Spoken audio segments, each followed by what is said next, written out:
Afternoon, VC Harris here for more Wednesday night content. Telegram Sam, sort of 4 connections competition. I think I started watching Telegram Sam. Great channel, by the way, Sam. I'm also in the work out because Vinyl Richie, I think, bigged you up about 7 or 8 months ago. And while we're at, actually, can we get that guy some subs? Vinyl Richie, great channel. I think he mainly does high energy and vaporwave, but if we can get him into maybe 3 figures, get him to 100 subs, that'd be great. And yeah, fantastic stuff. But yeah, Sam, really enjoy your channel. I thought it's a really good competition as well. It had me thinking, and I like your channel because it comes on at a good time. Like in England, the English, we're simple, we're down to earth folk, and every Sunday the whole of England has its Sunday roast, and then we all watch a program called Country File, and then we all watch a program called Antiques Roadshow. Then we check the Queen's still alive, and then we all watch a sitcom called Last of the Summer Wine, which normally involves a bloke called Compo whizzing down a hillside in Yorkshire in a steel bath. It's a long story, but anyone in the UK will know what I'm talking about. But then after that finishes, and we're in the sort of the Sunday night zone where you've got work the next day, I always get your channel notification comes up. So I always connect it with the sheer dread of going to work the next day. But no, really enjoy your channel and good stuff.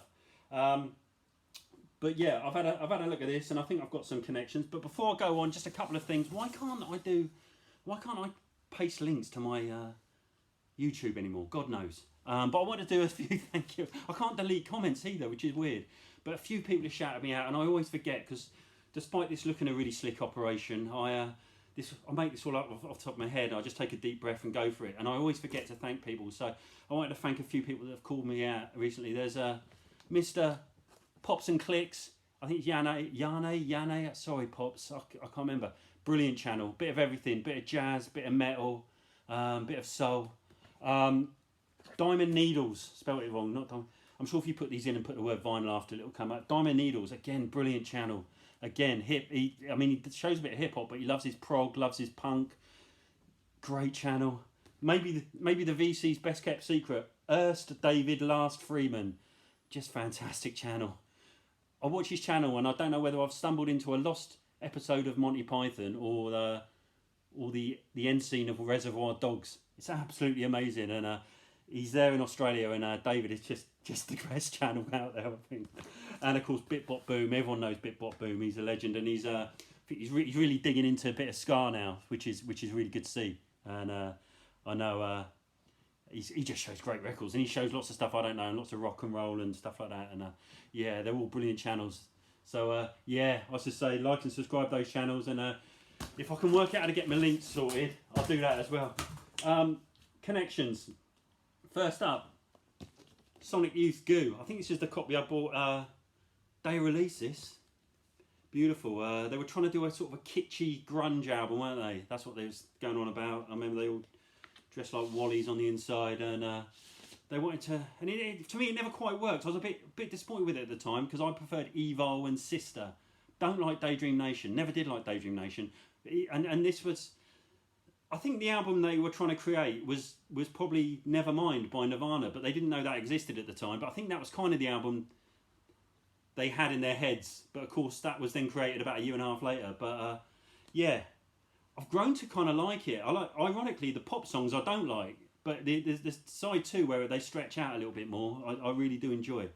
But my favourite part of this, and I think for a lot of people, is the Raymond Pettibon cover. Raymond Pettibon, who did all the flyers for Black Flag and all the in the San Francisco area in the early 80s, a genius. Greg Ginn's brother. Don't speak anymore. I haven't spoken for 25 years, I think, or 30 years.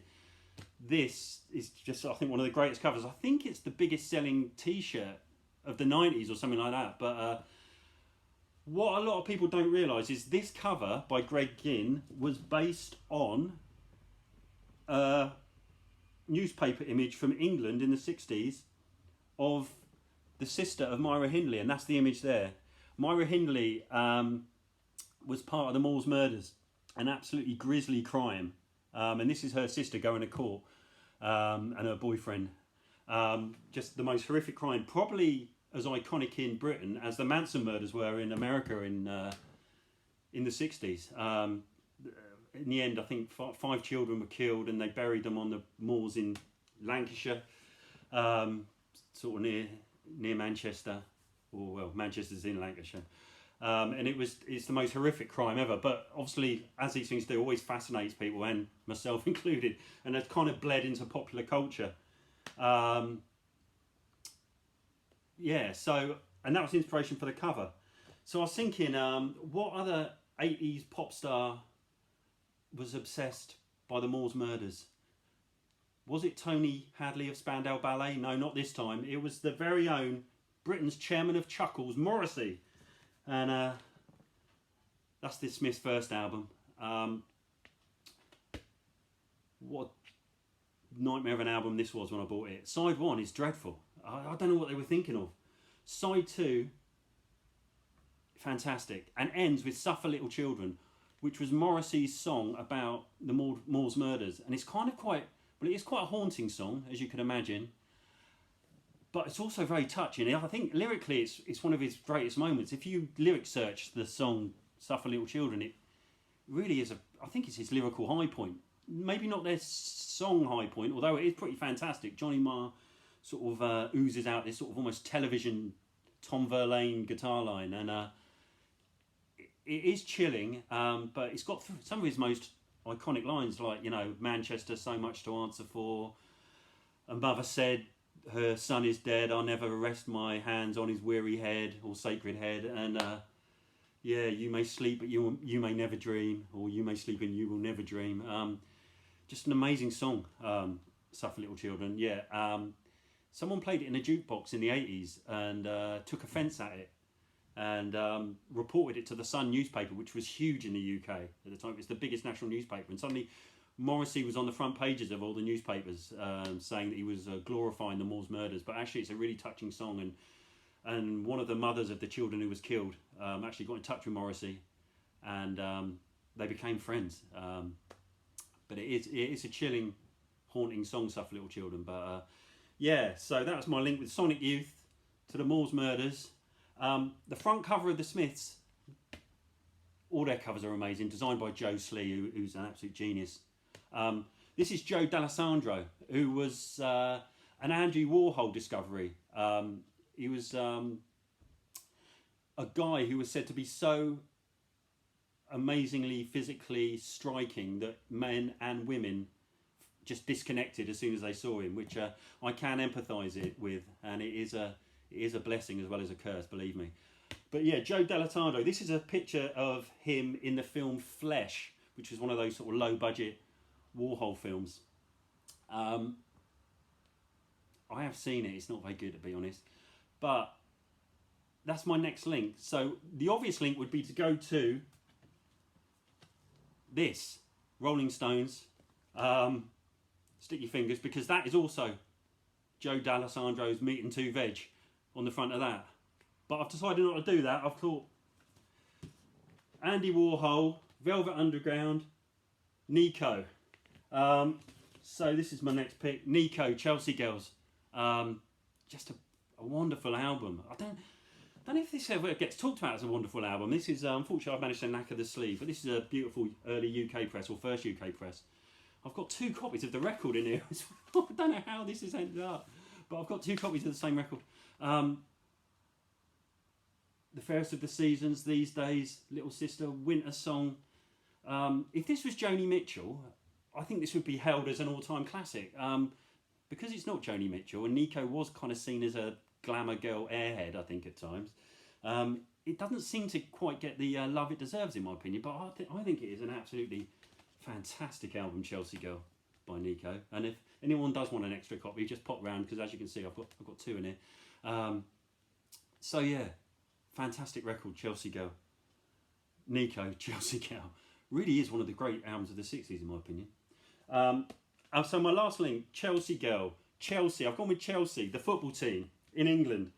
And anyone who knows football in England knows that football fans in England do have quite a surreal kind of sense of humour. And a lot of music comes out of football, because obviously football fans have their own chants, and there's often very little sense between the chant and the song and the team. And one example, so I've linked Chelsea Girl with the team Chelsea, because they famously come out to, and this is on the This Is Scar, famous and infamous 20 Scar Classics.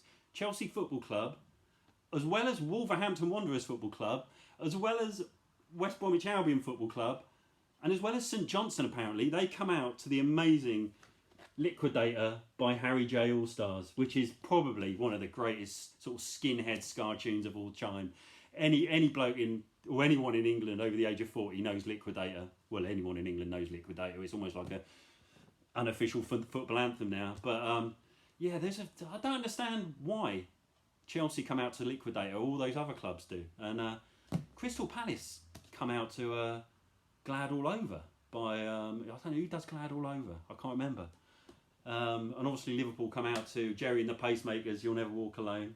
Oh, the Dave Clark 5 do Glad All Over. Why, I don't know, all the fans sing that Glad All Over. And my team Southampton used to come out to The Saints Is Coming by the Skids, but they don't do that anymore.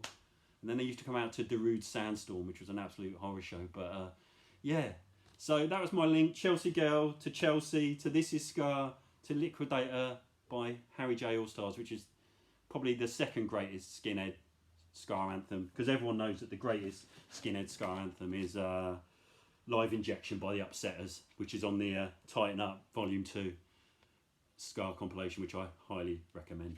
But anyway, Sam, thanks for setting that. Really appreciate it. Good luck with your channel. It's fantastic. Always watch it after last of the summer wine on a Sunday night, and then I take myself to bed and wait for work the next day. But appreciate it, and I'll be doing some more channels soon, videos soon. Bye now.